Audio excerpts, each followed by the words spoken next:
Oh, I haven't said anything yet. For those of you who can't hear. Bye. Have a good week. When you get to live, I need to make sure that this is. No, it's the same channel.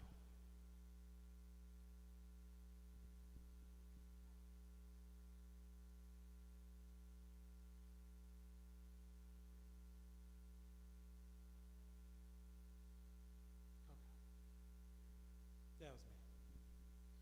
That was me. Mom's feeding the baby. You guys can't see the papers. We need to figure out a way to ensure that the people who are watching at home can see these papers. So what we'll do next time is I'll send you a PDF. I'll send you a PDF, Mahendra, and we'll just put it side by side on the screen. Or an image. So music theory, we're not going to take too long on this because it's just a few of us today. Music theory, and for those of you who don't have a sheet, it's all written on here. So we're going to start on the side that has like what looks like the keyboard and that circle on it. Music theory is it's a practical discipline that encompasses the methods and concepts that composers and musicians use in creating and performing music. Pretty much it's the study of the practices and possibilities of music. There's no there's no limit to the possibilities of music.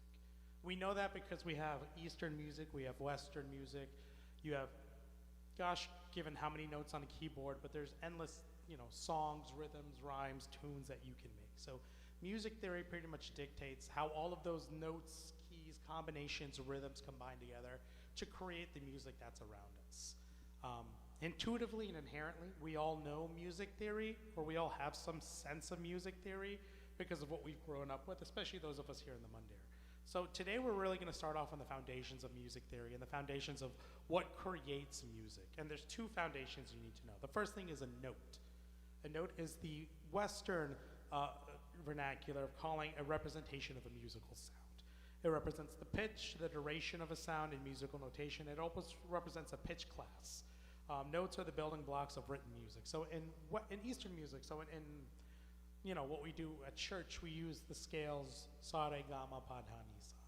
When you say sa, that's your first note of a scale, and it comes to that, it's always at a specific pitch. I could go low sa or high sa, sa, sa, sa, sa. So each one of these is a different note.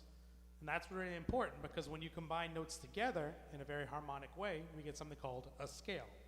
A scale is a set of any musical notes ordered by a fundamental pitch or frequency, and it's ordered by increasing pitch, and that's called an ascending scale.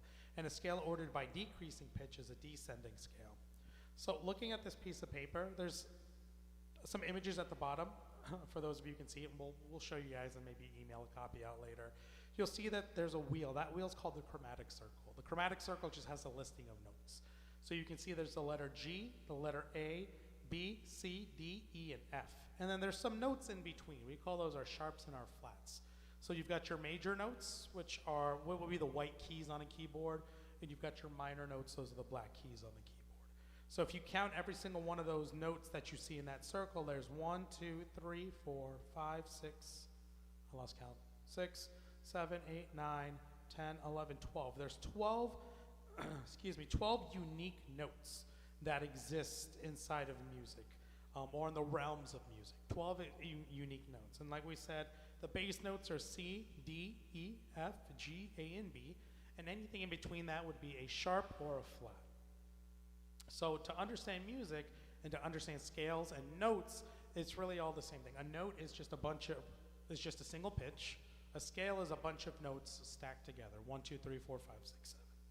So we're going to turn over to the back of the page because we kind of understand what notes and scales are. And we really want to understand how do we make a scale at home. So this is why I say that this class is important for the harmonium class, because in order for you to play harmonium, you really have to understand the theory behind music. So in music, we have a note, and when a note goes from one key to the next in sequential sequence, that's called a half step, or, I have these backwards, or what's known as a semitone. So a semitone means I'm going up, so from like a C to a C sharp. To go to a whole step means I'm going up 2 notes in the scale. That means I'm going a full tone. So 2 half steps equals a whole step, and 2 semitones equals 1 tone. So we have semitone, which is going from key to key, and then we have a whole step which is going up a key. So our example that we have is what we call the C major scale. That's C, D, E, F, G, A, B, C. If I had that on a keyboard, it's literally, I started at C, which is a white key, and I hit all the white keys all the way up. To make a scale, it's mathematics. We hear what a nice scale sounds like. It's a whole step, a half step, then a whole step, whole step, whole step, half step. Or if I were going to talk in other terms, a tone, a semitone, tone, tone, tone, semitone. So if you look, and when you're looking at that page right there, you look and see that there's that keyboard at the bottom. It says the major scale formula. You can see when we go from a C to a D, we're actually going C, which is that white key, then to the black key, to the white key. That makes one whole tone. So that is really what a scale is. A scale is always going to have 8 notes. The first note and the last note are the same pitch at different frequencies. So you have a low C and a high C. They're just higher and lower versions of the same note. And then from there we can get a chord. What is a chord? A chord is any harmonic set of pitches or frequencies consisting of multiple notes that are heard as a sound simultaneously.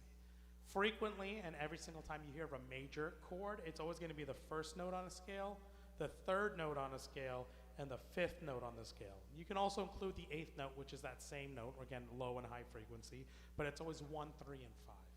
So if you ever hear a harmonium player, you know, when you hear and they hit one key and it sounds okay, but then they hit a few others and it sounds really big and full, that's what we call a chord. They're playing a chord so that we can sustain and listen to that. So important concepts that we have for today, because I think I'm just going to end here, since we don't have a ton of people, is really notes and scales. Your note is an individual sound, ah, versus your scale is a set of notes, one after the other, and increasing pitch. Do, re, mi, fa, sol, la, ti, do, or sa, re, ga, ma, pa, da, ni, sa.